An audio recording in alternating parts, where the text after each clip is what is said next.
Ashe lamarin soyayya da akwai makancewa, cikin lamarin soyayya akwai kurumcewa. Me nasara? Ina zuwa? Naga ka ɗauko kaya haka za ka bar gari. Wallahi gari ne ya zafi. Gari ya zafi? To akan me za ka bar gari? Gari ya ɗau zafi, gari ya ba zai zaune ba.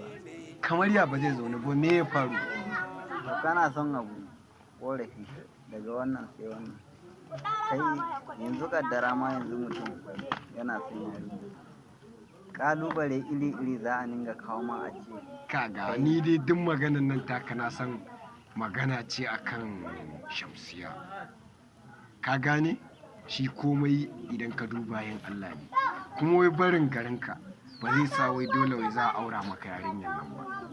Kawai ka koma gida ka ci gaba da addu'a. Shi ne kawai. Sai ita addu'a ai sai an nufi ake yin ta, amma idan ana yin ta a cikin Addu'a ba ta faɗuwa ƙasa banza. Ka yi kuma ka sa a yi maka. Abin da nake so da yanzu barin garinka ba mafita ba ne. Kawai ka koma gida ka ci gaba da addu'a. Idan Allah ya yi matarka ce sai ka ga baban siyasa ko zai ba. Ashe lamarin soyayya da akwai makancewa, cikin lamarin soyayya akwai kurumcewa.